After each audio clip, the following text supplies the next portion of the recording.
Right now at 5, experts in the emergency response field gathered together at Downstream Casino to share their expertise. And we've got a windy day for us, another warm day for us as well, but 24 hours from now, that could be a different story. We'll break down your forecast coming up. And the KOAM Nation hosts a STEAM fair to try to get local kids engaged in education. The 4 states' most watched news starts now. Good morning and welcome to the KOAM Morning News. It's 5 a.m. I'm Tanya Bach. I'm Chris Warner. Another bit of a chilly one out there as we start our Tuesday morning. However, we're tracking some pretty big changes coming into the area in the next about 24 hours or so.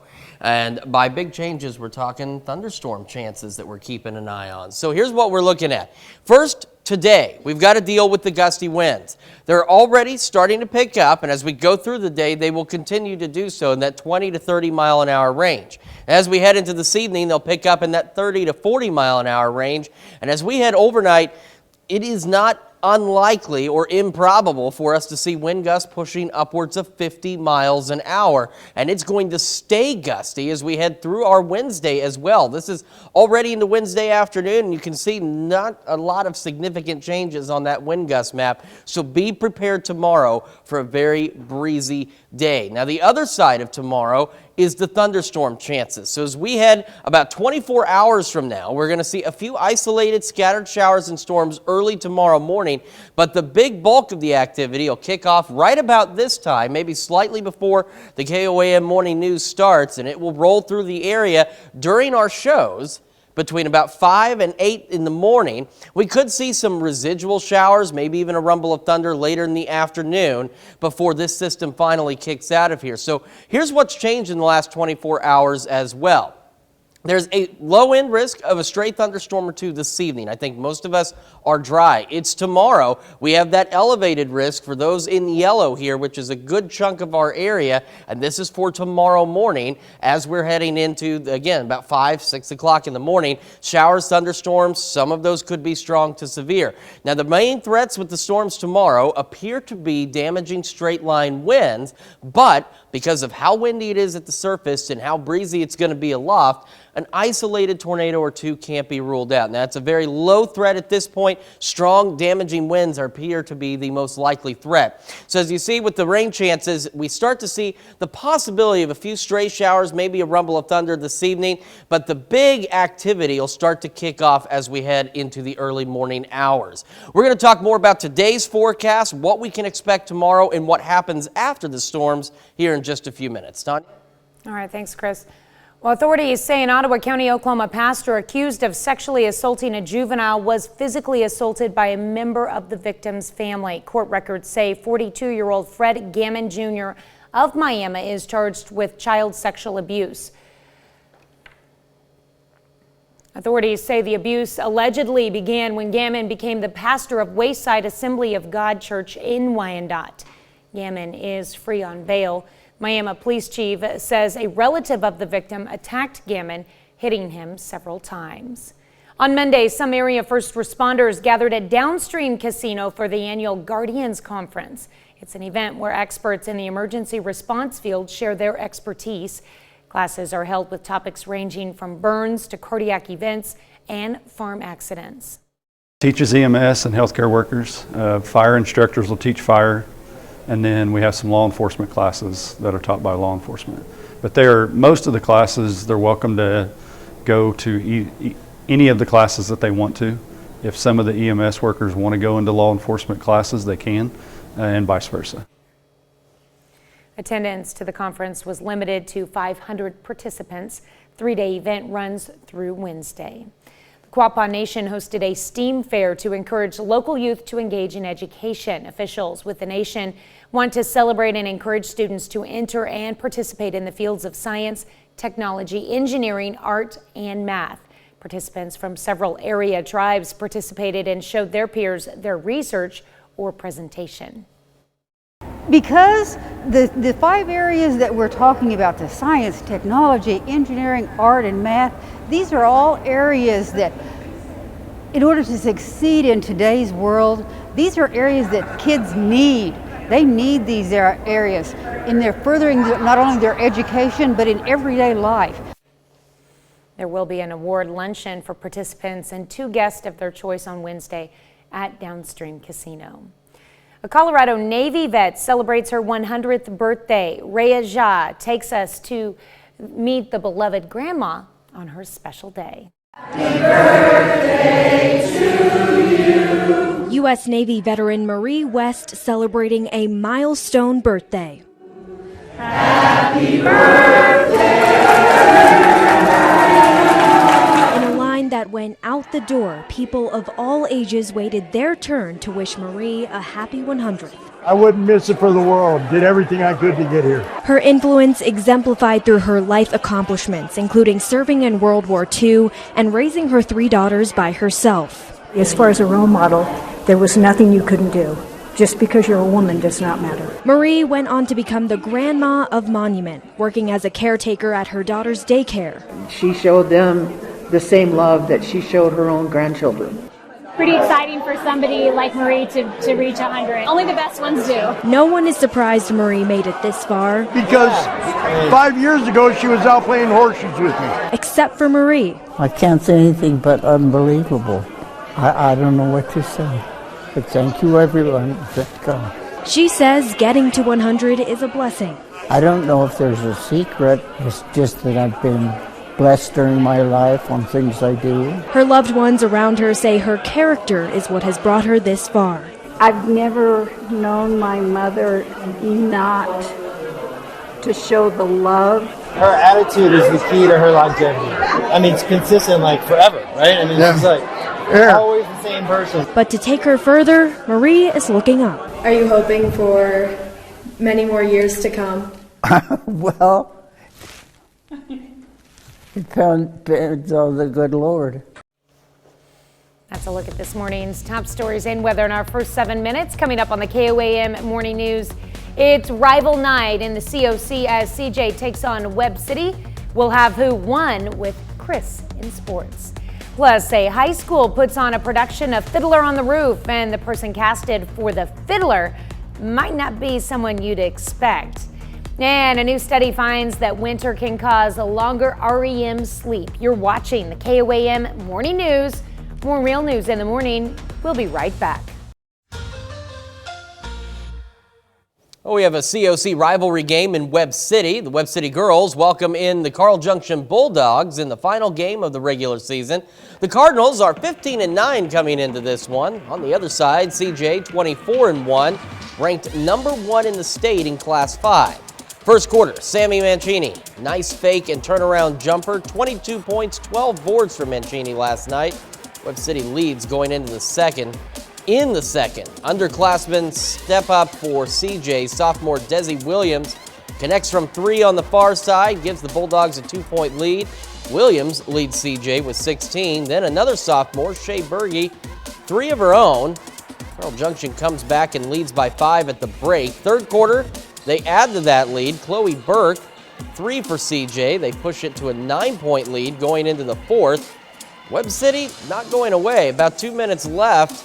Izzy Lopez, the senior, big one from deep for the Cardinals to tie the game, but the Bulldogs answer right back. Another 3 from Burke, and then Destiny Berge. Short jumper is good. She scores 15. Carl Junction holds off Webb City 56-53. The Bulldogs are undefeated outright COC champions. In Diamond, the Lamar Tigers face Clever in the first round of the Class 3 District 12 tournament. In the first, hot start for Clever. Blaine Mendenhall knocks down the 3 ball. Blue Jays jump out to an early lead. Then early second, Braden Virch from the right side. His 3 is good. Clever opens their lead up to 14. It's 20-6. But second half, here comes Lamar. Austin Wilkerson driving, gets the easy 2. Wilkerson scores 10. Tigers come all the way back to lead by 1. Then Ian Noguchi in the fourth, good from deep. He leads Lamar with 19 points. The Tigers come back to win and move on, beating Clever 61-53. At the college level, the Kansas Jayhawks move up the national rankings this week. Jayhawks are up 2 spots to number 3 in the latest AP poll released yesterday. KU is 22-5 overall, beating 8th-ranked Baylor on Saturday. Kansas State Wildcats are down 2 spots in the poll this week. They were 1-1 in a pair of Big 12 games last week, falling to Oklahoma Tuesday before bouncing back with a 6-point win over 19th-ranked Iowa State on Saturday. Well, Pittsburgh State and Missouri Southern have swept the weekly MIAA baseball and softball awards this week. Pitt State's Paxton Hayes is the MIAA softball hitter of the week after a big weekend in the Pitt Triangular against Drury and Wayne State. Hayes hit .692 in 4 games with 2 doubles, 4 home runs, and 19 RBIs. Right now, she's second in the conference with 21 total RBIs in 14 games for Pitt State. The MIAA softball pitcher of the week is Missouri Southern's Avery Tallman. She made 4 appearances last week with 3 starts. Tallman picked up 3 wins and 7 strikeouts while allowing just a .269 batting average. The biggest of those 3 wins was Sunday. Tallman threw a complete game for the Lions in their 6-2 win over 16th-ranked Southern Arkansas. She has 8 wins in the circle this season, tied for the most in the MIAA. The MIAA baseball pitcher of the week is Pitt State's Zach Shoemaker. In his start against Sioux Falls Friday, he threw 5 shutout innings, allowing just 2 hits while striking out 10. Shoemaker is now 2-0 to begin the season with a 75 ERA and 19 strikeouts in just 12 innings of work. And finally, Missouri Southern's Nate Myskowski is the MIAA baseball hitter of the week. In 4 games last week, he hit .722 with 17 hits, 4 home runs, and 10 RBIs. Myskowski is second in the MIAA with 22 hits in 12 games and also tied for second in the conference in home runs. He's already hit 4 this season. Well, still to come, a deadly landslide in Brazil kills at least 36 people and leaves dozens of people missing. And we're going to take another look at that changing forecast when the KOAM Morning News returns. All right, we got a lot going on, so we're going to dive right into this. First, today, the winds will start picking up through this morning. We're looking at the 20-mile-an-hour gust range. By this afternoon, we're at 20 to 30-mile-an-hour range. As we head into this evening, it becomes 30 to 40-mile-an-hour wind gusts. And as we head into the overnight, 40, possibly upwards of 50-mile-an-hour wind gusts. And it will stay breezy like that as we go into tomorrow morning, even into tomorrow afternoon. Still looking at wind gusts upwards of 40 miles an hour, even into tomorrow night. Still breezy across the area. In fact, it won't be until Thursday afternoon that we start to see the winds calm down a little bit. We're also watching thunderstorm chances. Now, later this evening and early in the overnight, could see a stray shower or storm across the region as they roll through. The bulk of the activity will get going very early tomorrow morning across southeast Kansas with some showers and thunderstorms, and those will begin to roll through the area early tomorrow morning, right about the time the KOAM Morning News starts. So we'll be tracking this all morning for you because there is also the possibility of some strong to severe thunderstorms as we head into tomorrow. There's a low-end possibility of a stray storm or 2 later this evening. I think most of us are dry, but tomorrow you can see this yellow area is an elevated risk for strong to severe thunderstorms, and you can see a good chunk of the region is in that. Now, at this point, the primary risk with these storms is strong damaging winds. The National Weather Service has some concerns about some of these storms maybe bowing out a bit, and that could lead to some damaging straight line winds. But with surface winds and winds aloft being so strong, an isolated tornado or 2 can't be ruled out, but that overall threat is relatively low, but it's not 0. Now you can see as we go into the evening, there's that stray chance of a shower or storm for some of us. It's not until early tomorrow morning that for Joplin, Pittsburgh, Miami, and the surrounding area that our rain chances really start to pick up. MoDOT camera 20th in range line looks good so far, looking good at 7th in range line. We are at 42 in Joplin, feeling like 38 with an east breeze at about 6 miles an hour. Across the area, it looks like this: 34 Iola, 36 Chitopa, 34 Miami, 42 Neosho and Carthage. As we get our day started, again, we'll be mostly cloudy. Temperatures gradually warming up to about 54 by 11. Looking at another spring-like day just with extra wind. 65 for our high, mostly cloudy skies. As we head into this evening, we'll maintain the mostly cloudy skies. We'll actually hit 57 right around 5, 6 o'clock this evening, and we'll start to see temperatures warm up as we head into into the evening and into tomorrow morning. We're up to 68 tomorrow, and after this system goes through early Thursday morning, we drop to 34. We stay cold for a few days, and then temperatures start warming up a bit heading into the upcoming weekend. Well, a student with Down syndrome earns a leading spot in his school play. Paul Milliken has more on the symbolic casting and the young actor. The footlights are turned on, the footwork is spot on, and in just a few days, audiences will fill the seats for Chamblee High School's production of Fiddler on the Roof. The legendary musical first opened on Broadway back in 1964, but Chamblee on-stage director Linda Lirette says there's a timely reason for staging it now. Unfortunately, anti-Semitism is on the rise. And I think that one of the greatest ways that we can combat hatred is by knowing our neighbors. And so a show that lets us relate to people who are being othered and identify with them is a path toward peace. And that dedication to inclusivity and representation also led to a key casting choice.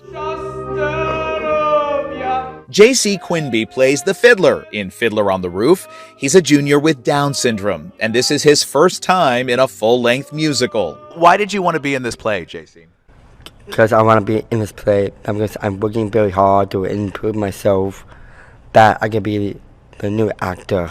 JC's role as the fiddler is a crucial one, symbolizing the endurance of the human spirit. For Lirette, the match between actor and character is seamless.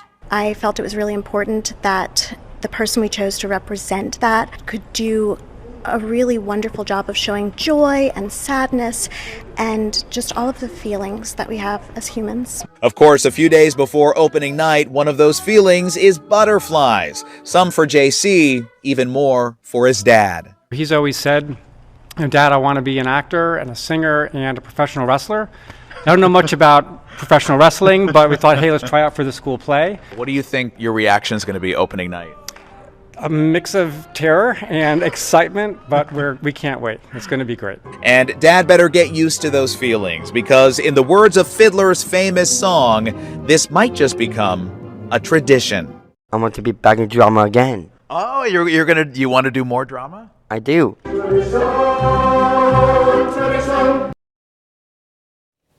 That brings us to our question for you this morning. What's your favorite Broadway production? Is it Hamilton, The Producers, Phantom of the Opera, Les Miserables, Wicked, My Fair Lady, Fiddler on the Roof, or something else? We want to hear from you. You can vote through our website, through our app, take part in discussion on our Facebook page, and we will be right back with Health Watch after this.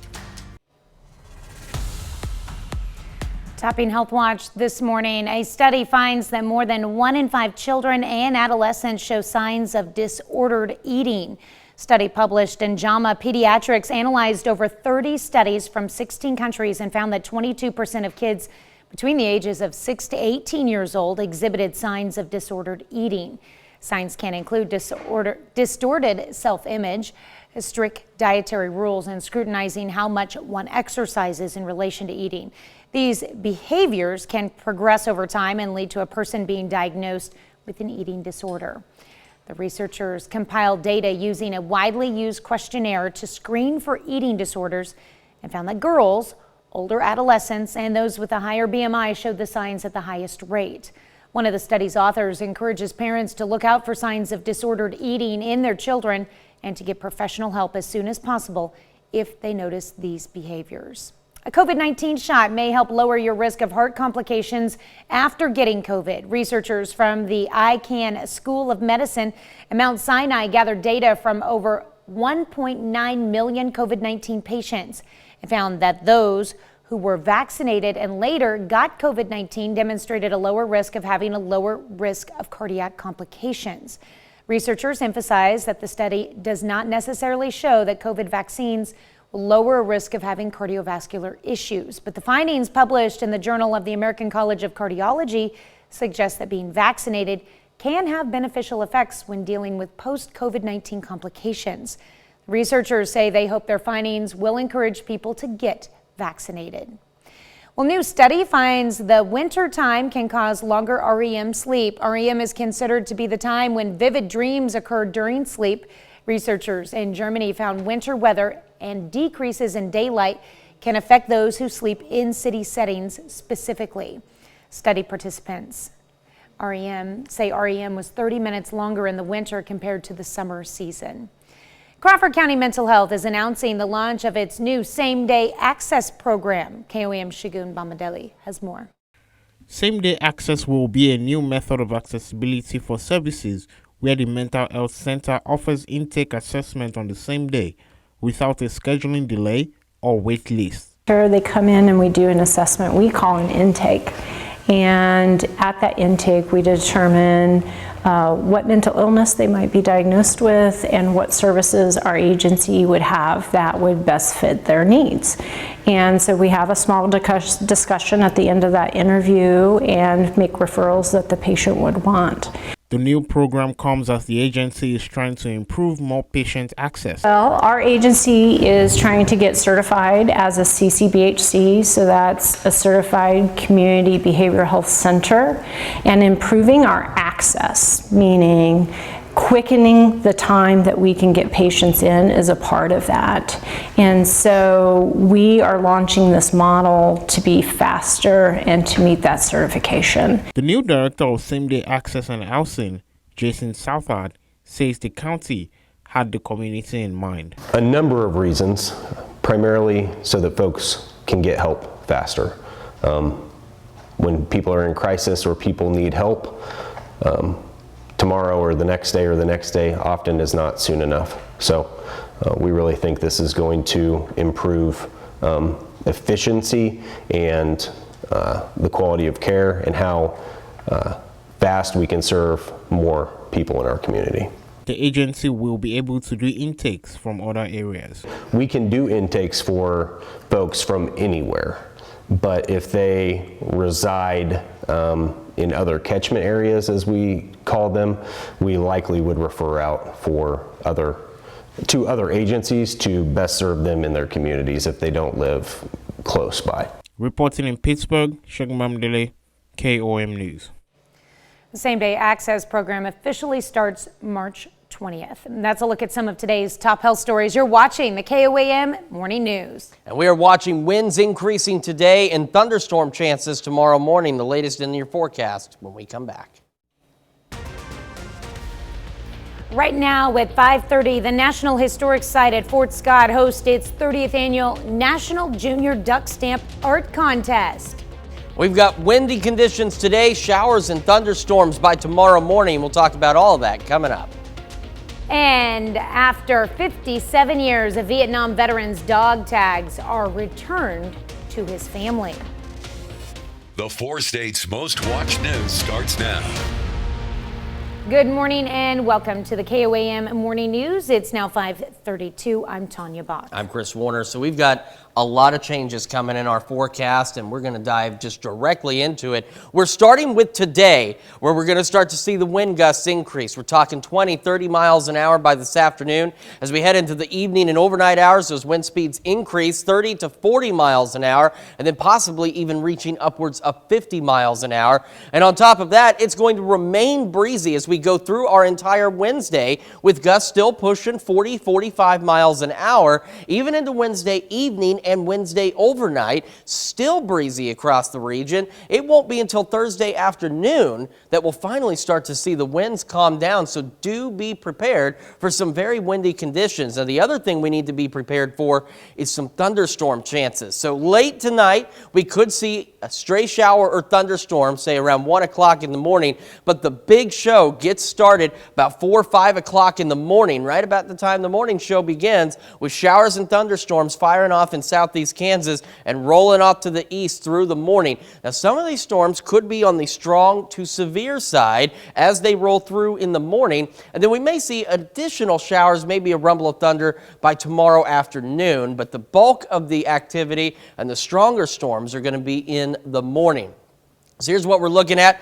A stray thunderstorm or two possible today. I think most of us are dry. Tomorrow, though, anybody in the yellow, which is a good chunk of our area, this is an elevated risk for severe storms. We're looking at the possibility of damaging straight line winds. We're also looking at the possibility of a tornado or two. Now, the tornado threat is relatively low for tomorrow, but it's not zero. So we're going to keep an eye on this as we go through the rest of today. And of course, we'll be here right here tomorrow morning at 5 a.m. tracking these storms as they develop and roll through the area. We'll take a look at the rest of our forecast and what happens after these storms here in just a few minutes. Tanya? All right, thanks, Chris.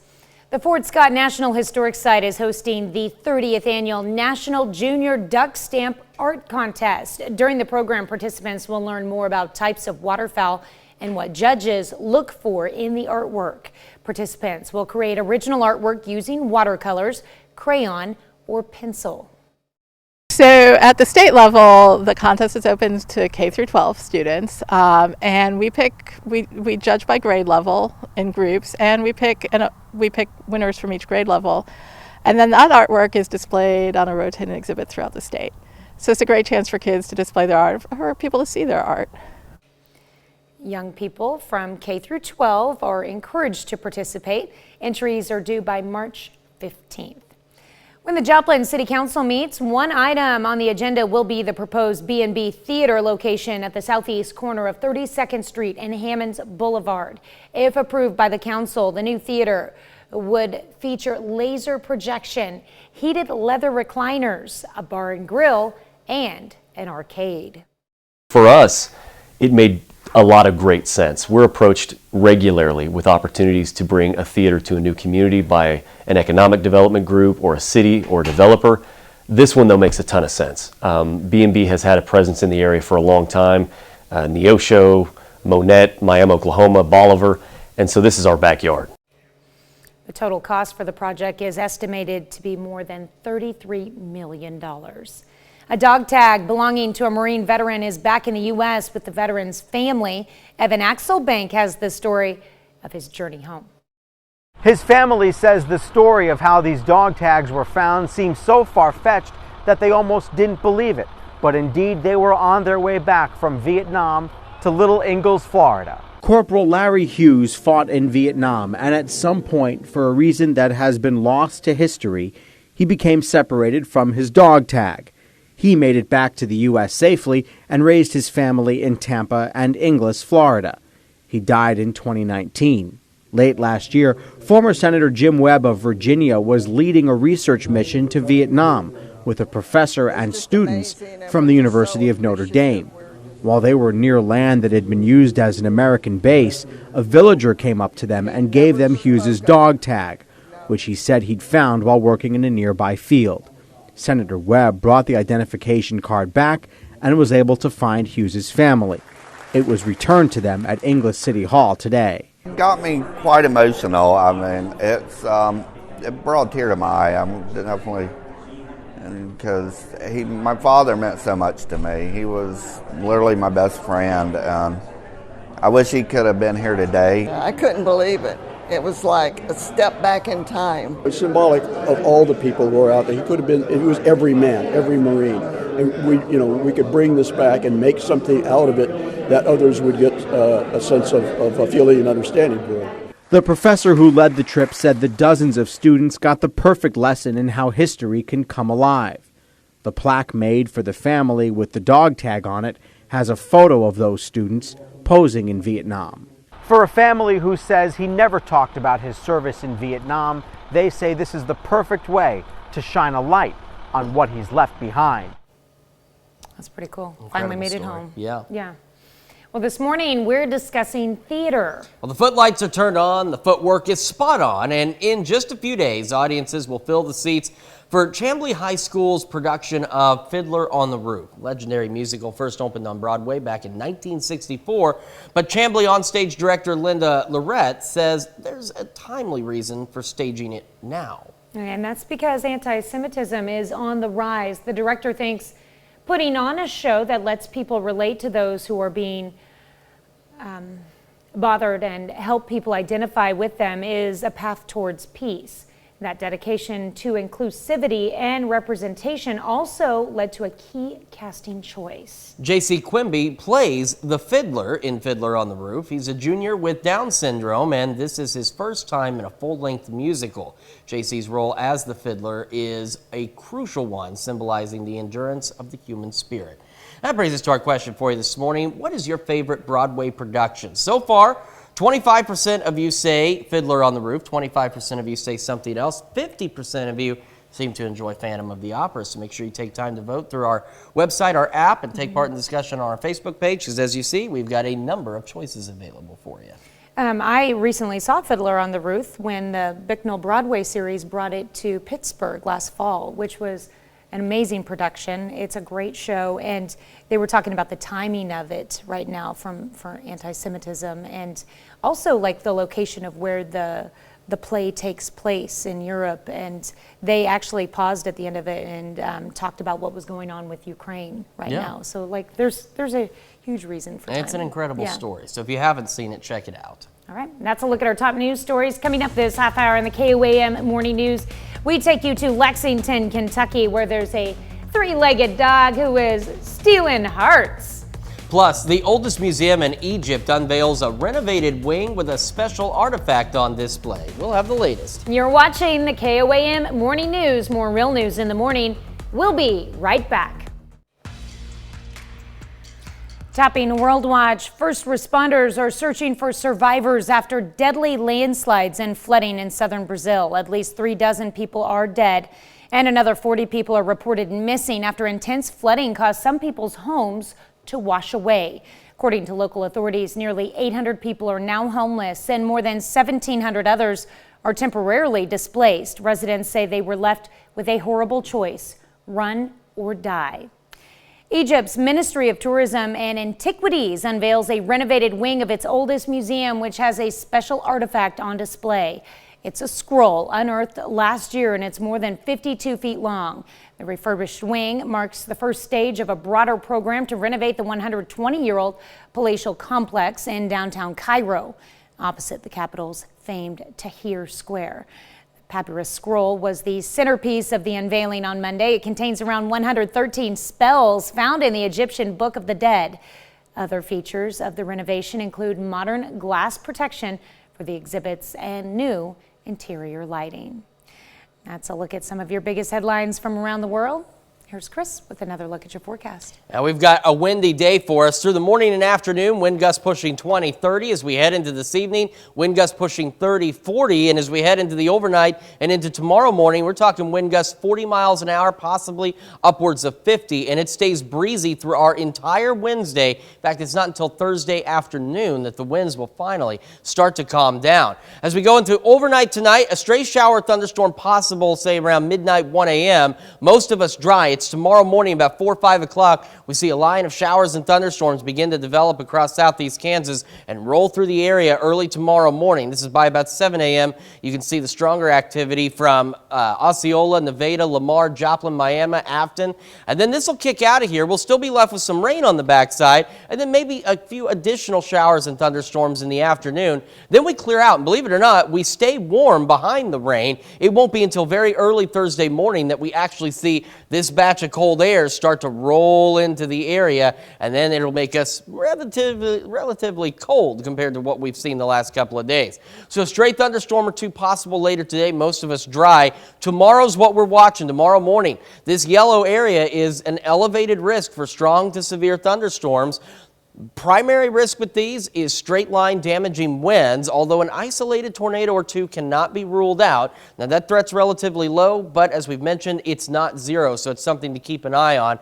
You see in the rain coverage chart here, just about everybody following the same path as we see maybe a stray storm or two this evening, and then the chances really pick up into tomorrow morning. MoDOT camera, 20th and range line, looks good so far, looking good at 7th and range line, sitting at 42 in Joplin, east breeze at 6, making it feel like it is 38 out there. Across the region, we're looking like this: 31 Iola Yates Center, 32 Parsons, 38 Miami, 43 in Neosho, and sitting at 40 in Carthage. As we get our day started, of course, the winds will continue to increase. Will stay mostly cloudy. Temperatures rise slowly as well, not as quickly as yesterday, but still not bad, up to 54 by 11. 65 for the high, breezy, mostly cloudy today, breezy, mostly cloudy this evening, down to 57 early for the low, and then temperatures are going to turn around and actually start to warm up. We're back up to 63 by 10 this evening, so that gives you any idea as to what we're anticipating with tomorrow's activity. We'll make it up to 68 Wednesday, down to 34 early Thursday, then we're cooler on Thursday. Look at that, 42 down to 24, 47 on Friday, maybe some evening showers Saturday, 49, morning showers hanging on up to 60 on Sunday, and then we could see rain, maybe a light wintry mix by Monday. We'll be at 46. We got more of the KOAM Morning News right after this.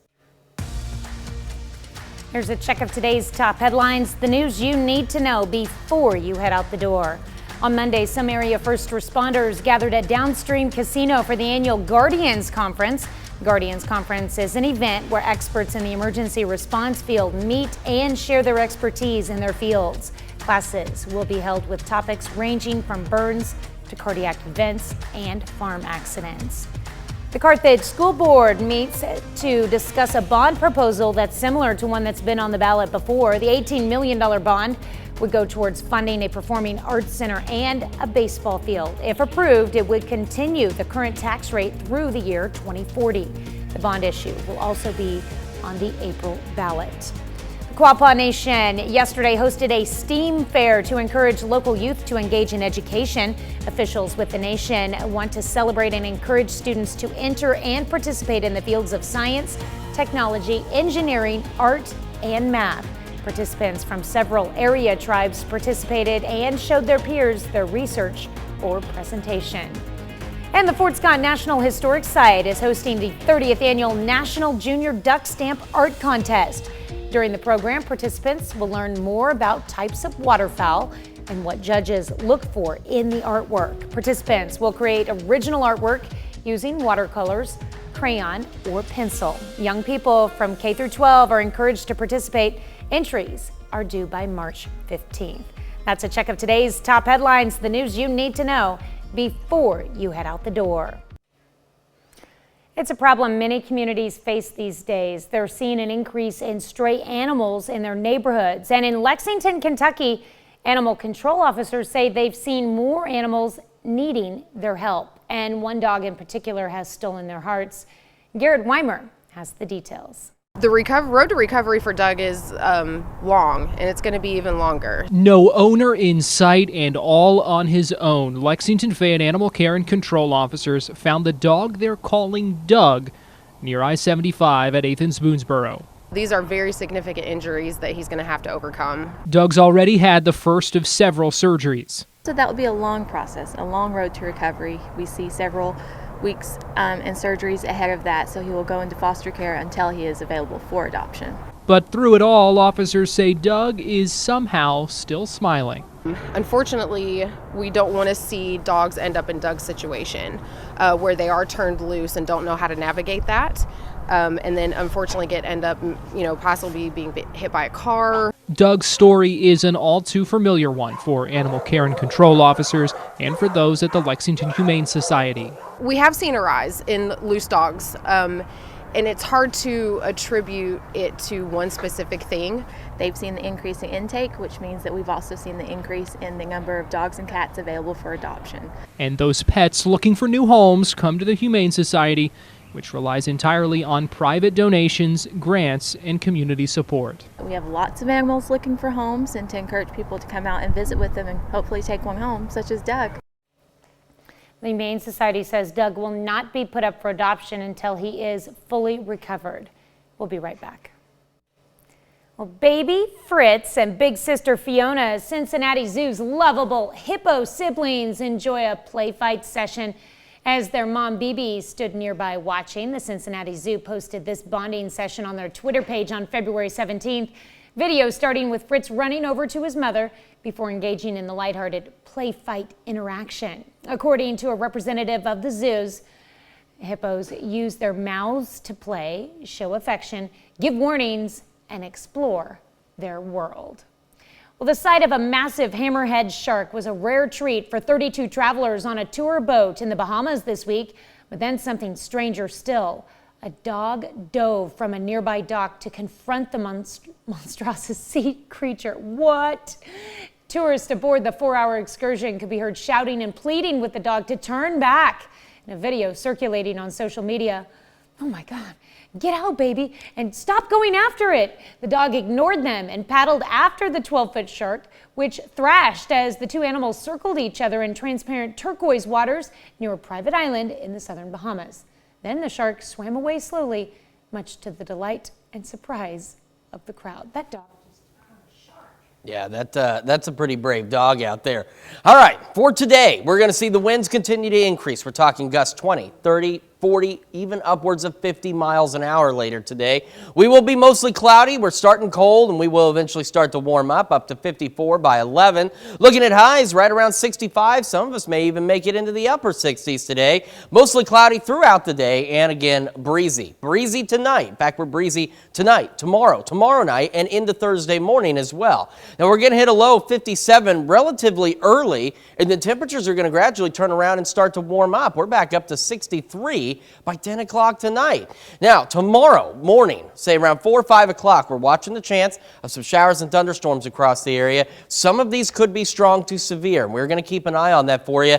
If we see them, they're going to be happening right around the time the KOAM morning news starts, so we'll be right here tracking them for you. We're up to 68, 34 for the low, so much colder, 42, 47, 49, evening showers Friday, Saturday, some showers Sunday morning, and 60, maybe some rain, maybe a wintry mix Monday, and 46. We're back with more right after this.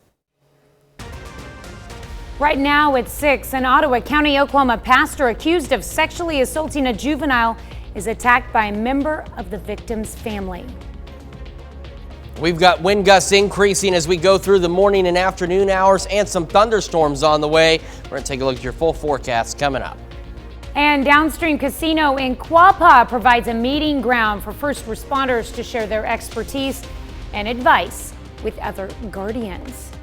The 4 states' most watched news starts now.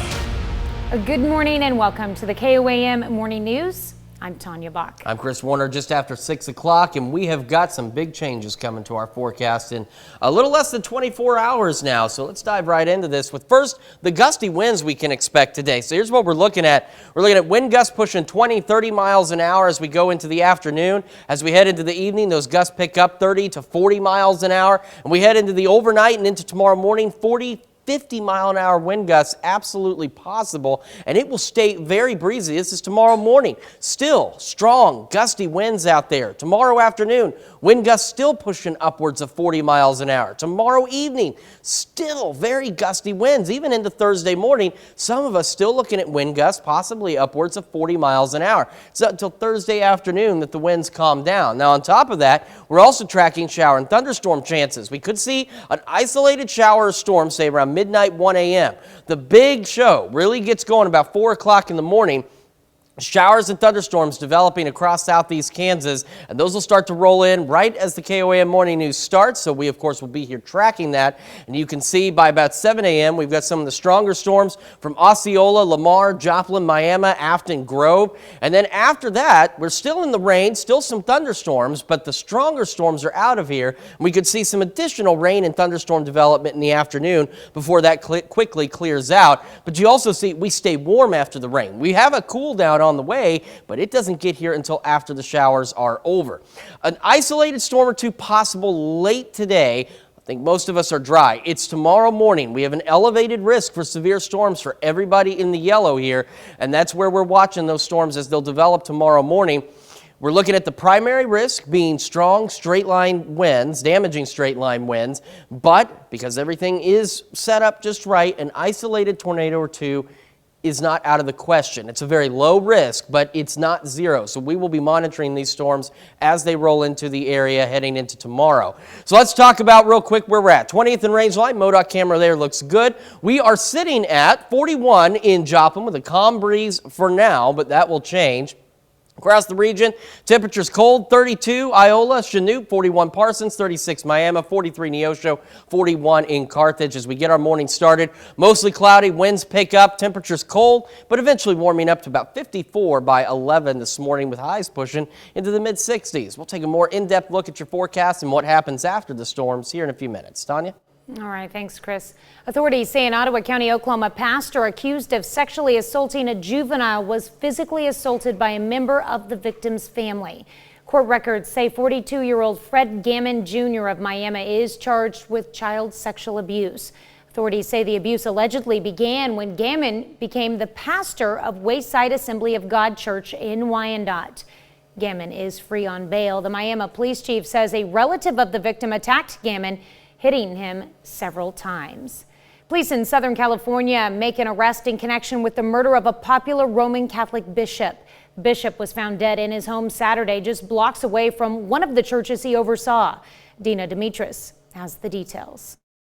Los Angeles County Sheriff's deputies arrested 65-year-old Carlos Medina early Monday morning for the murder of Los Angeles Auxiliary Bishop David O'Connell. Medina is the husband of Bishop O'Connell's housekeeper, who has previously done work at the bishop's residence. The sheriff says Bishop O'Connell, an assistant to the Archbishop of Los Angeles, was found dead in his home on Saturday afternoon after a deacon called in a medical emergency. O'Connell had suffered a gunshot wound to the chest. Investigators say the suspect's car was captured on video in the bishop's driveway. He was arrested at his home in Torrance Monday morning following a standoff. Detectives recovered 2 firearms and other evidence possibly linking Medina to the crime. The 69-year-old bishop was a longtime figure in the community and known for his work preventing gang and gun violence and helping immigrants and the poor. Every day he worked to show compassion to the poor, to the homeless, to the immigrant, and to all those living on society's margins. He was a good priest and a good bishop and a man of peace. The killing has shaken LA's Catholic community. There'd be nobody who is a believer of Jesus Christ, who has love in their heart, that would want to hurt the bishop, because all he radiated is love, joy, peace, understanding, compassion. Medina's wife is cooperating in the investigation. Dina Demetrius, CBS News, Los Angeles. Bishop O'Connell was born in Ireland in 1953, but served as a priest and bishop in LA County for 45 years. He was named an auxiliary bishop for the Archdiocese of Los Angeles by Pope Francis in 2015 and served as chairman of the Southern California Immigration Task Force. On Monday, some area first responders gathered at Downstream Casino for the annual Guardians Conference. That's an event where experts in the emergency response field share their expertise. Classes are held with topics ranging from burns to cardiac events and farm accidents. Teaches EMS and healthcare workers. Fire instructors will teach fire, and then we have some law enforcement classes that are taught by law enforcement. But most of the classes, they're welcome to go to any of the classes that they want to. If some of the EMS workers want to go into law enforcement classes, they can, and vice versa. Attendance to the conference was limited to 500 participants. The 3-day event runs through Wednesday. To be the first to see breaking news, weather, and sports, you can download the KOAM News app. It's available free of charge in the Apple App Store and the Google Play Store. Just search for the KOAM News app. When the Joplin City Council meets today, one item on the agenda will be the proposed B&B Theater at the southeast corner of 32nd Street and Hammonds Boulevard. If approved by council, the new theater will feature laser projection, heated leather recliners, a bar and grill, and an arcade. The decision for B&B to come to Joplin was easy. It's pretty easy for us to say thanks but no thanks to a number of things. This is one, though, that raised a lot of eyebrows in our office, and I think one that we wanted to make work. And when we got a good look at what was going on, all of the explosive growth in that area with retail, hotels, residential, food and beverage, it was pretty obvious that a theatrical anchor would make. Total cost for the project is estimated to be more than $33 million. That's a look at this morning's top stories and weather in our first 7 minutes. Coming up on the KOAM Morning News, America watches as a former president winds down his service to the nation. Well wishes keep coming in for Jimmy Carter. I'm Cristian Benavides in his hometown of Plains, Georgia, where his loved ones are praising the work of the former president. Plus, researchers may have found new hope for stroke patients to improve their mobility. We'll explain. And Chris has another look at your forecast and some good news for afternoon temperatures. You're watching the KOAM Morning News More Real News in the Morning. We'll be right back. Topping Nation Watch this morning, Americans are sending prayers and well wishes to former President Jimmy Carter. Over the weekend, his foundation announced the 98-year-old and oldest living former U.S. president has entered home hospice care. Many say they're forever indebted to the Carters because of their post-White House community service work. Christian Benavides has more. Tributes continue to pour in for former President Jimmy Carter, who spent President's Day resting at home with his wife, Rosalind, and family by his side. He's at peace with himself. The pastor of the church where Carter taught Sunday school for decades spoke to CBS News after visiting with the Carters. He's at a point where he's given America and the world all he can give, and now he's resting until he goes to the Lord. The former president's niece, Leanne Smith, praised her uncle's work to promote world peace, kindness, and acceptance. It's just time for us to step up, and carry on that legacy. Along with dedication to public service and faith, the former president and first lady have built a lasting legacy of community service, particularly through the Habitat for Humanity program. He was here every single day. He was here from 6 o'clock in the morning until they decided to quit when it was almost dark at night. Rosetta Salazar says she'll never forget Carter's generosity when he helped build her Kentucky home more than 25 years ago. I sent him another get well card because he's going to be truly missed by a whole lot of people. Habitat for Humanity says the Carters have volunteered to help build or repair more than 4,000 homes in 14 countries. Christian Benavides, CBS News, Plains, Georgia. Both former President Bill Clinton and the Bush Center shared pictures of themselves with former President Carter on social media yesterday, along with messages that they were thinking of him on President's Day. That's a look at one of today's top national stories. Here's Chris with a look at your forecast. Yeah, we are calm and cool to start our day as the sun slowly starts to rise on the MoDOT camera at 20th and Rangeline. We have some big changes coming within less than 24 hours. We're going to break them all down when the KOAM Morning News returns. All right, just a quick heads up with some of the changes in our forecast. We will not have time for weather trivia tomorrow, but we do have it today. So let's ask the question, what type of precipitation is associated with a temperature inversion? Is it hail, sleet, freezing rain, or snow? Well, you think about that. Let's take a look at 7th and Rangeline. As you can see, we are looking good so far, but we have changes on the way. One of those is the winds are going to pick up as we go through the rest of today. As we head through the morning and afternoon, we're going to start to see gusts 20 to 30 miles an hour. As we head into the evening hours, those gusts pick up 30 to 40 miles an hour. And as we head into the overnight, we could see gusts upwards of possibly 50 miles an hour for some of us. And as you see, once we get locked into that range, this is tomorrow morning, we still have strong gusts of about 40 miles an hour. Tomorrow afternoon, same situation. Tomorrow evening, still dealing with very gusty winds out there. Even Thursday overnight, some of us still seeing gusts upwards of about 30 to 40 miles an hour. It's not until Thursday afternoon that the winds will finally start to calm down. Now, on top of all of that, we're also watching showers and thunderstorms. So overnight tonight, say about midnight, 1 a.m., a stray shower or thunderstorm is possible across the region. However, as we head into tomorrow morning, say about 4 or 5 o'clock, we're watching a line of showers and thunderstorms that's expected to develop across southeast Kansas right about the time the morning news starts, and it will begin to roll across the region. You can see some of the stronger storms by about 7 a.m. from Osceola, Lamar, Joplin, Miami, Grove, Afton. So these are some storms that we will be watching very carefully as we go through the morning hours, and of course we'll keep you updated through the KOAM morning news. Now, as we get past the main line of storms, we can see some additional showers and thunderstorms and maybe even one more little batch by tomorrow afternoon, but those storms should just be regular old thunderstorms. But look at what happens after the rain.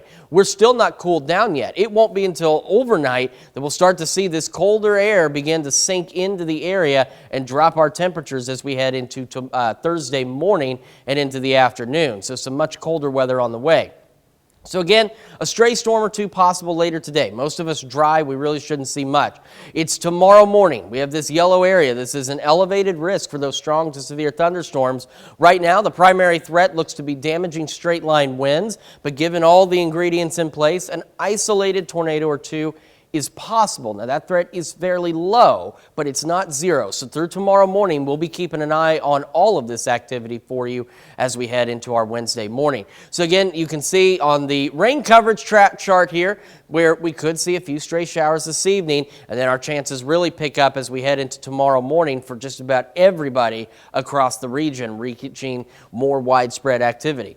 MoDOT camera, 20th and range line, sun slowly starting to rise out there, and we'll again see mostly cloudy skies as we head through today. 7th and range line looking pretty good too. Sitting at 41 in Joplin right now with a calm wind, but as mentioned, that is going to change as the day goes on. We got 32 Iola, 31 Yates Center, 41 in Parsons, 36 Miami, 43 in Neosho and Cassville, and 41 in Carthage. And as we get our morning started, winds increase, clouds increase. We'll be mostly cloudy through the morning, up to 54 though by 11 o'clock, just a little bit cooler than what we were yesterday. Up to 65 though for the high, so another beautiful day temperature-wise. Mostly cloudy, still very gusty winds. Gusty winds again as we head into this evening. And here's the thing, we're going to hit 57 as a low this evening. As the overnight goes on, we're going to start to warm up. We're up to 63 by 10 o'clock, and we're looking at being in the upper 50s to lower 60s as we head into Wednesday morning. So that's why we've got some good ingredients for some of those showers and thunderstorms out there. Back to our question. What type of precipitation is associated with a temperature inversion? Hail, sleet, freezing rain, or snow? Well, if you happen to pick freezing rain, you would be correct. See, freezing rain starts out as snow at higher altitudes, then it melts as it passes through warm air on its way down. And then as it actually comes down to the ground, it falls, say, on you and me outside as rain, but because the air temperatures are below freezing, it freezes on contact with everything out there, and that's why it's freezing rain. So we get through tomorrow down to 34, 42 on Thursday, evening showers possible Friday, Saturday in the 40s, up to 60 Sunday with morning showers, maybe a rain mix, wintry mix on Monday, 46, and then after that we start another warm-up again with additional rain chances toward the middle of next week. We're back with more right after this. Topping Health Watch this morning. If you overuse it, you might lose it. Millions of people in the U.S. suffer from vocal fatigue. But now researchers at Northwestern University have developed a smart wearable device to continuously track how much people use their voices. It's the first kind of wireless device that alerts you if you overuse before vocal fatigue and potential injuries set in. Stroke patients have new hope in improving mobility. A new study shows that electrical stimulation of the spinal cord region can instantly and significantly enhance arm function even after the stimulation is switched off. Researchers from the University of Pittsburgh and Carnegie Mellon University used the neurotechnology on stroke patients and saw them fully open and close their fist, lift their arm above their head, or use a fork and knife to cut a piece of steak for the first time in years. And new research shows that vaccination against COVID-19 is associated with fewer heart attacks, strokes, and other cardiovascular issues. Mount Sinai study in New York is the first to examine both full and partial vaccination and the link to major adverse cardiac events in the United States.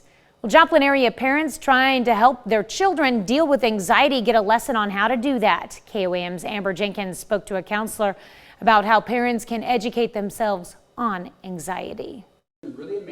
Parents gather at Journey Towards Hope in Joplin to learn how to help their kids deal with anxiety. The founder, Travis Boland, wanted to be proactive when he noticed an uptick in anxiety in his clients. As I've been preparing for this workshop, I have noticed more and more people have anxiety and are stressed. And last week I have had 3 new clients that walked into my office, and all 3 had anxiety. Parents are not only using this workshop to learn about anxiety, but how to connect to their kids in a constantly changing world. I'm going to sound like every old man on the planet, but things are different, so different than when I grew up. And the stresses they're under now are so different than when I grew up. I don't have the tools. The counseling center wants to supply parents with tools so they can feel empowered rather than hopeless when their kids deal with anxiety. And I need tools in my tool belt so that I can be the dad. Okay, hey, I know you're fighting this. This is where we're going to go. This is how we're going to get there. Just give me some time, grab my hand, and let's go. One of the strongest tools parents have is communicating. During the workshop, parents learn how to talk through anxiety rather than adding to it. Be aware that they're triggering the anxiety by putting too much pressure, like you have to make all A's or you have to do better at sports. But they just want their children to be their best. But sometimes parents aren't aware that their words are sometimes what's giving their child that more anxiety. Reporting in Joplin, Amber Jenkins, KOAM News. Journey Towards Hope plans more free workshops for children and parents. That's a look at some of today's top health stories. You're watching the KOAM Morning News. And we're watching winds increasing later today. We're looking at gusts 20 to 30 miles an hour. Some of us could even see those gusts push 40, possibly even briefly up to 50 miles an hour. And it will stay gusty through today, tonight, tomorrow night, and into Thursday. It won't be until Thursday afternoon before these winds begin to settle down a little bit. On top of that, thunderstorm chances increase. We could see a few stray showers and thunderstorms early tomorrow morning, say about 1 a.m., and then a bigger batch of showers and thunderstorms is going to develop by about 4 o'clock across southeast Kansas and begin to roll into the area about 5 o'clock tomorrow morning, and it will continue to impact us through the morning hours, and you can see even more stronger storms from Osceola, Lamar, Joplin, Miami, and Afton, and then that'll push out of here. We'll still be left with some showers, maybe a rumble of thunder, and then a possibility of some redevelopment later in the afternoon, but just regular thunderstorms with that. However, after the rain, we stay warm. It's not until early Thursday morning that we see the cold air settle in. We've got an elevated risk for strong to severe thunderstorms tomorrow for the zones, the folks in yellow here, and that's again for those morning storms. The main threat is strong, damaging straight line winds. However, an isolated tornado or two can't be ruled out. It's a low risk, but it's not zero. Sun starting to rise. MoDOT camera, 20th in range line at 7th in range line. Looking good as well. We're 41 right now with a calm breeze in Joplin, but again, that will start to change as the day progresses. 32 Iola, 41 Parsons, 34 Miami, 42 Neosho, 41 in Carthage. As we get our morning started, winds increase. Will be mostly cloudy through the morning, up to 54 by 11. As we head through the day, we're looking at highs about 65. Some of us maybe even in the upper 60s, mostly cloudy and breezy.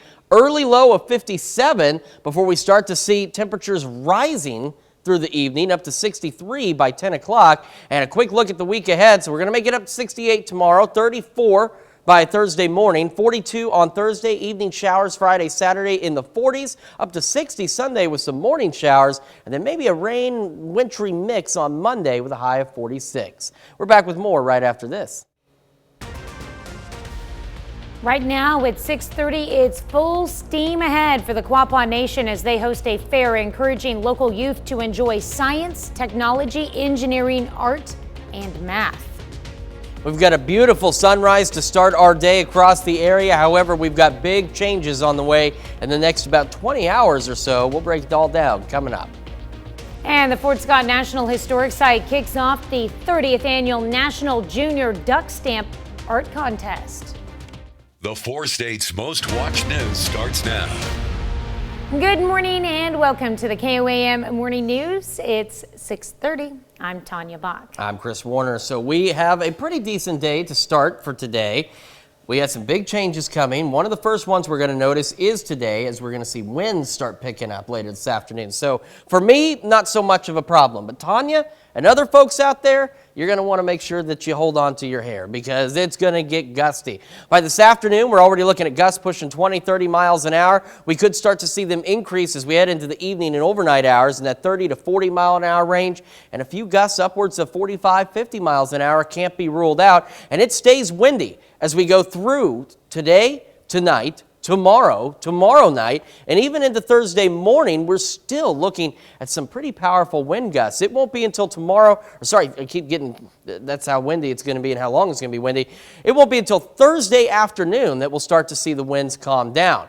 Now, we're also watching the possibility of a stray shower or thunderstorm late tonight. We're talking midnight, 1 o'clock in the morning, but by about 4 or so, we're going to see a line of showers and thunderstorms begin to develop across southeast Kansas and roll across the area, even through 7 a.m. Still dealing with some showers and thunderstorms, and some of those could be on the strong to severe side. So we actually do have an elevated risk for strong to severe thunderstorms for the folks in yellow tomorrow.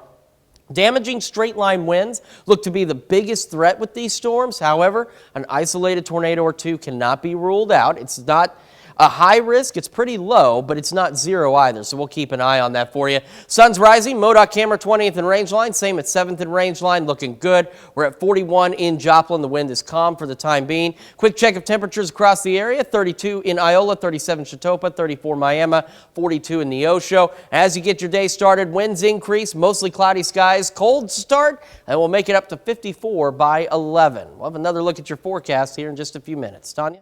All right, thanks, Chris. The Carthage School Board met Monday night to discuss a bond proposal that's similar to one that's been on the ballot before. The $18 million bond would go towards funding a performing arts center and a baseball field. If approved, it would continue the current tax rate through the year 2040. The bond issue will also be on the April ballot. On Monday, the Quapaw Nation hosted a STEAM fair to encourage local youth to engage in education. Officials with the nation want to celebrate and encourage students to enter and participate in the fields of science, technology, engineering, art, and math. Participants from several area tribes participated and showed their peers their research or presentation.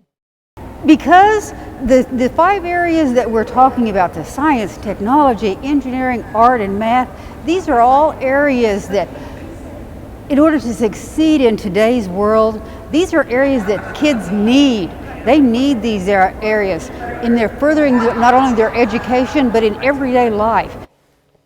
There will be an award luncheon for participants and 2 guests of their choice on Wednesday at Downstream Casino. A new mental health program offers quick access is coming to Southeast Kansas. Crawford County Mental Health is announcing the launch of its same-day access program. It'll be a new method of accessibility for services where the mental health center offers intake assessments on the same day without a scheduling delay or wait list. They say it should result in quicker access to services and the elimination of no-shows for assessments. The same-day access program officially starts March 20th.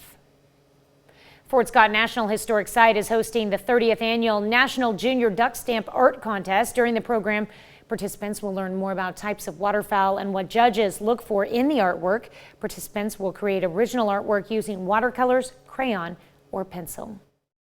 So at the state level, the contest is open to K through 12 students, and we judge by grade level in groups, and we pick winners from each grade level.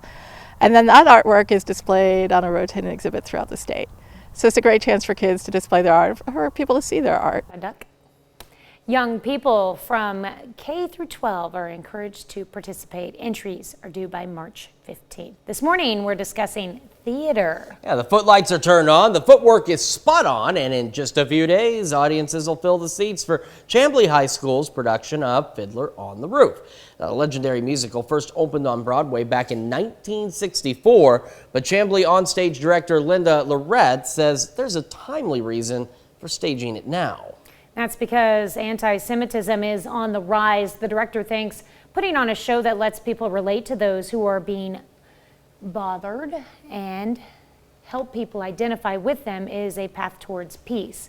And that dedication to inclusivity and representation also led to a key casting choice. J.C. Quimby plays the fiddler in Fiddler on the Roof. He's a junior with Down syndrome, and this is his first time in a full-length musical. JC's role as the fiddler is a crucial one, symbolizing the endurance of the human spirit. And that brings us to our question for you this morning. What's your favorite Broadway production? So far, 36% of you say it's something not on our list. 22% of you say Phantom of the Opera. 14% going to Hamilton and My Fair Lady, with 7% for Wicked and Fiddler on the Roof. So make sure you take time to vote through our website, our app, and take part in the discussion on our Facebook page. Mamma Mia. Mamma Mia. I have not seen that one yet. I'm behind on, becoming cultured, so I'm getting there. Well, I've never been to actual Broadway. Anything I've seen is off Broadway. Well, that's true, but I mean that's a long way to go. Yeah, it really is. We'll Maybe see someday. it off Broadway. Maybe someday.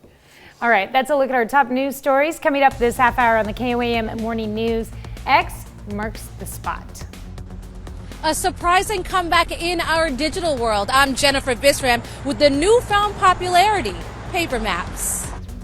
Plus, we are tracking some big changes coming to our forecast. We're going to take a look at all of that when the KOAM Morning News returns.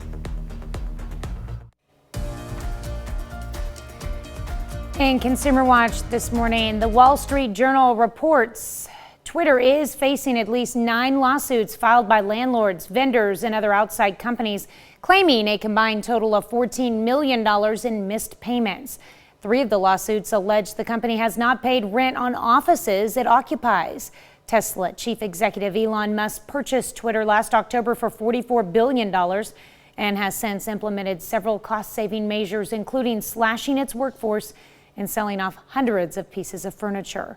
Twitter could not be reached for comment on Monday. Warning for parents of young children. Reckitt has voluntarily recalled about 145,000 cans of its Infamil plant-based infant formula because of cross-contamination concerns.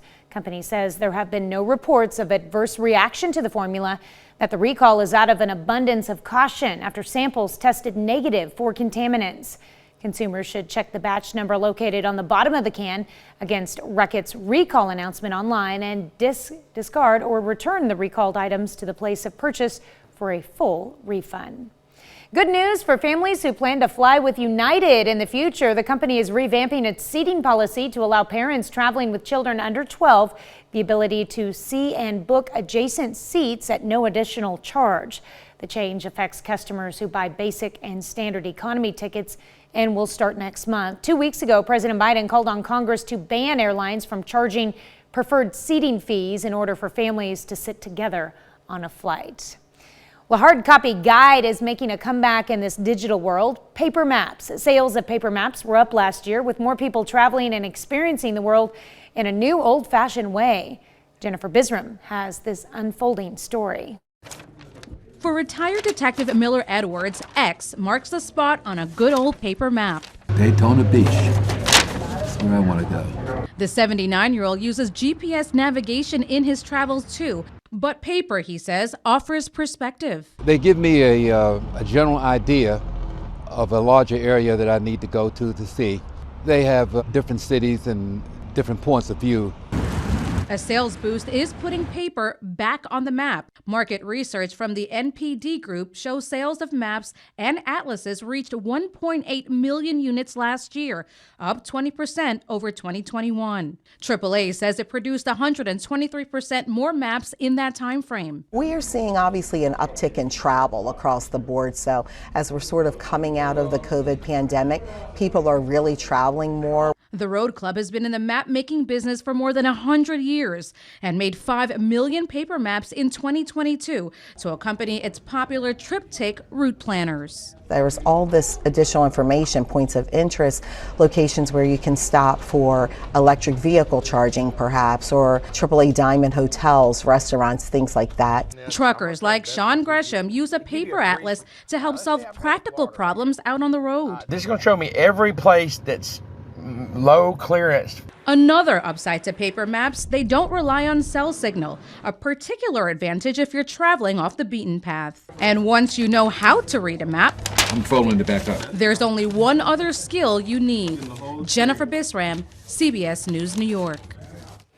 That's it for Consumer Watch. Here's Chris with another look at your forecast. Yeah, we are tracking the possibility of some strong to severe thunderstorms as we head into tomorrow morning, starting to develop around 4 or 5 o'clock across southeast Kansas, and they'll continue to roll through the area as we go through tomorrow morning. So one of the good sides of this is all going to be going on during the KOAM Morning News and the KOAM Morning News on Fox 14. So we'll be here tracking these storms, and we'll bring you updates as they come in should any of them decide to get a little nasty. And we do have an elevated risk for those in yellow for these storms tomorrow morning, with damaging straight line winds and being the primary risk. And there's the possibility of an isolated tornado or two. Now that risk is relatively low at this point, but it's not zero. So again, through the morning news tomorrow, we'll keep an eye on any storms that develop and bring you any updates or warnings if they should happen to come in.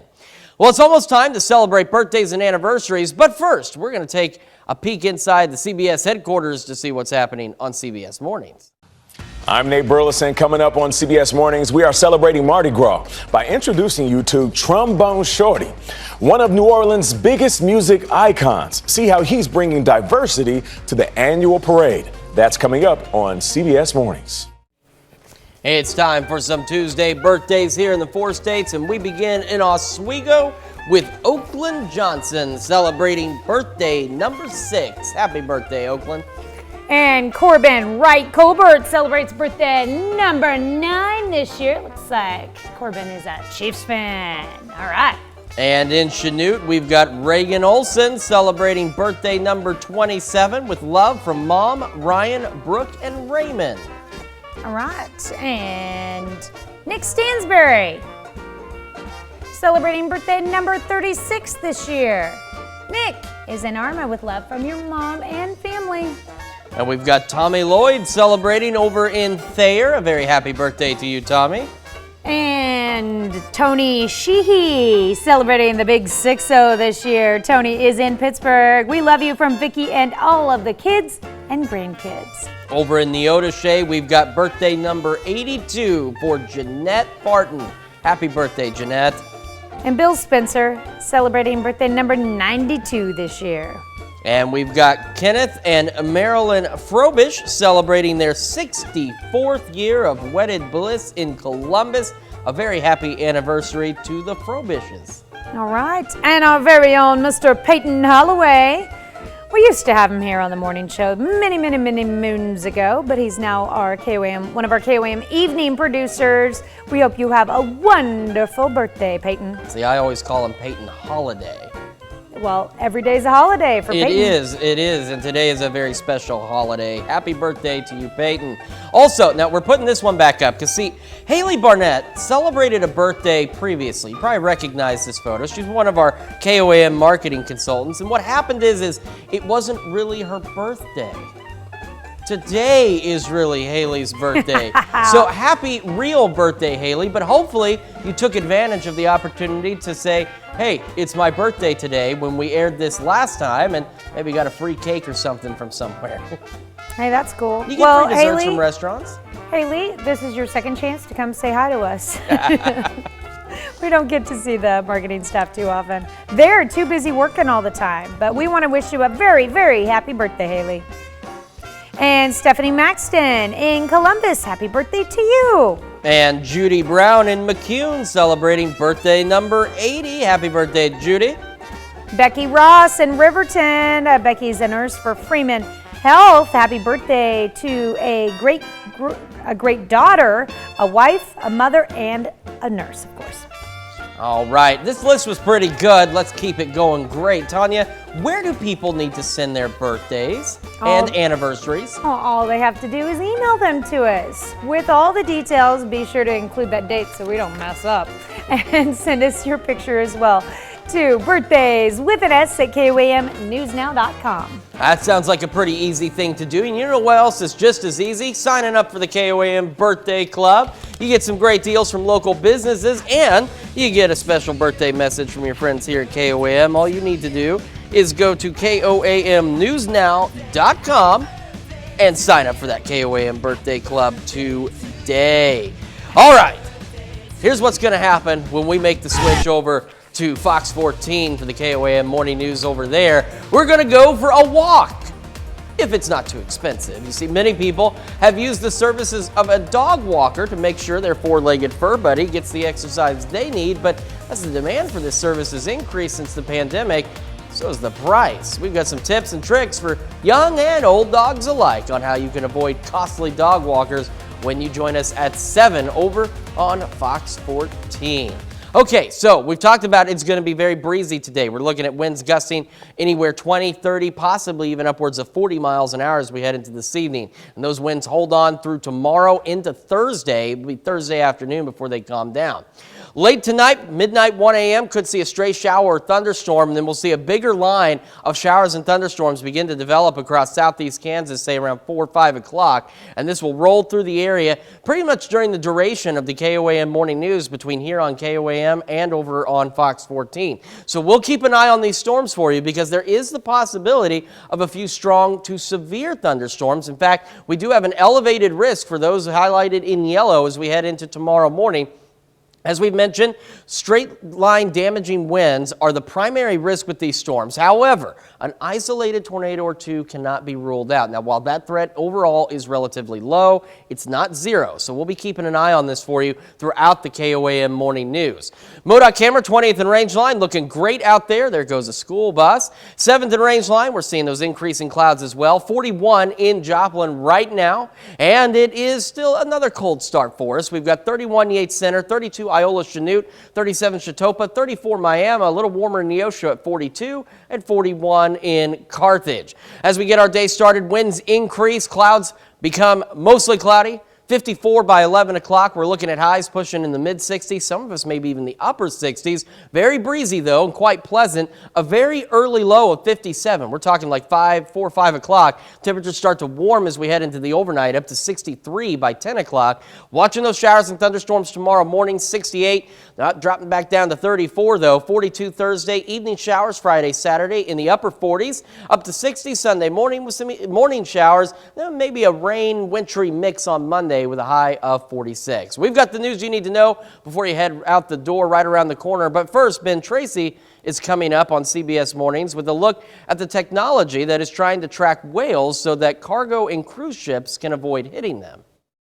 This giant blue buoy is about to get dropped in the Pacific Ocean off the coast of California. It's designed to pick up the sounds of whales to hopefully prevent them from getting hit by giant shipping vessels. We'll show you how this system called Whale Safe works and why it's so important. Coming up on CBS Mornings. Here's a check of today's top headlines, the news you need to know before you head out the door. On Monday, some area first responders gathered at Downstream Casino for the annual Guardians Conference.